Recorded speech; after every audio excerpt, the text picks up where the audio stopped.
بسم اللہ الرحمن الرحیم۔ حضرت سلیمان فارسی کا قبول اسلام۔ حضرت سلیمان فارسی رضی اللہ تعالیٰ عنہ سے روایت ہے، فرماتے ہیں کہ میں 10 سے زیادہ افراد کے ہاتھوں میں بدلتا رہا، ایک آقا سے دوسرے کی طرف۔ امام بخاری رحمۃ اللہ علیہ اپنی کتاب صحیح بخاری میں یہ مختصر روایت ذکر کی ہے۔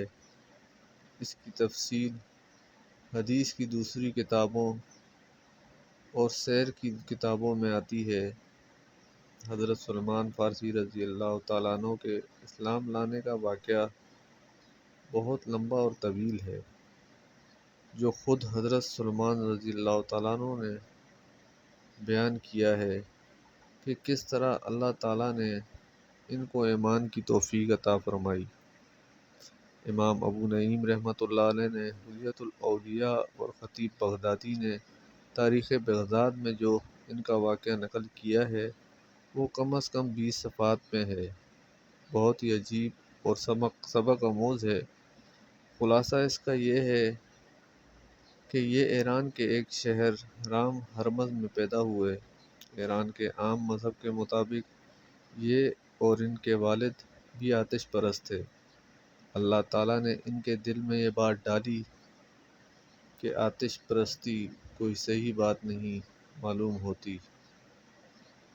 انہوں نے اپنے باپ سے کہا، لیکن باپ کسی طرح بھی آتش پرستی چھوڑنے پر آمادہ نہ ہوا۔ بالآخر تنگ آ کر انہوں نے اپنے باپ کو چھوڑا اور شام چلے گئے، اور یہ سوچ کر کہ نصرانی مذہب کم از کم آتش پرستی سے بہتر ہے، ایک نصرانی عالم کے پاس مقیم ہو گئے اور اس کی خدمت میں رہنے لگے۔ جب اس کا انتقال ہو گیا تو دوسرے عالم کے پاس چلے گئے، دوسرے کے انتقال کے بعد تیسرے کے پاس، اور تیسرے کے بعد چوتھے کے پاس چلے گئے۔ ان میں سے کسی نے ہمدردی کی، کسی نے تکلیف پہنچائی، ہر ایک عالم کی انہوں نے الگ الگ تفصیل بیان کی ہے۔ اللہ تعالیٰ نے ان کو عمر بھی بڑی لمبی عطا فرمائی تھی، تقریباً 300 سال عمر پائی ہے۔ بالآخر 8-10 آدمیوں سے منتقل ہونے کے بعد ایک نصرانی عالم کے پاس پہنچے جو ان سب سے بہتر تھا۔ حسن سلوک کے معاملے میں بھی اور دینی اعتبار سے بھی صحیح آدمی معلوم ہوتا تھا۔ حضرت سلیمان فارسی رسول اللہ صلی اللہ علیہ وآلہ وسلم کے مشہور اصحاب میں تھے۔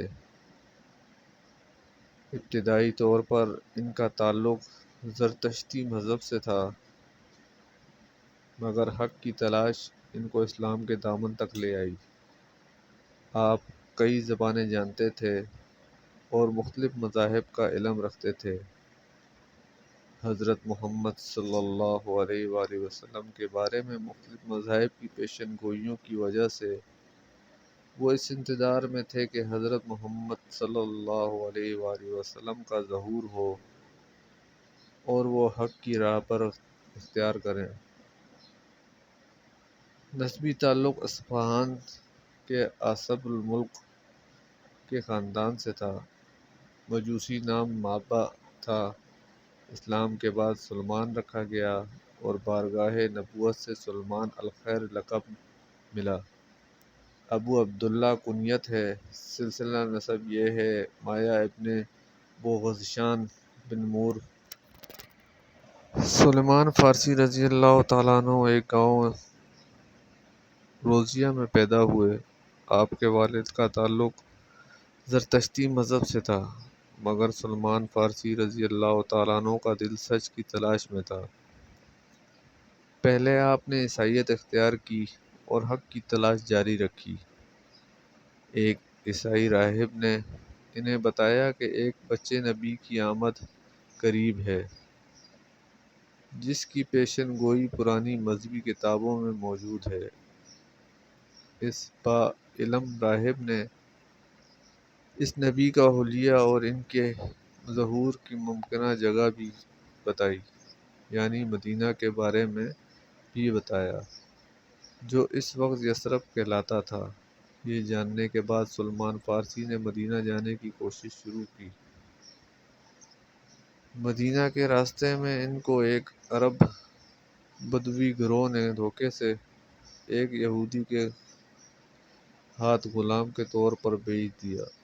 یہ یہودی مدینہ میں رہتا تھا، چنانچہ سلمان فارسی رضی اللہ تعالیٰ عنہ مدینہ پہنچ گئے اور اس یہودی کے باغ میں سخت محنت پر مجبور ہو گئے۔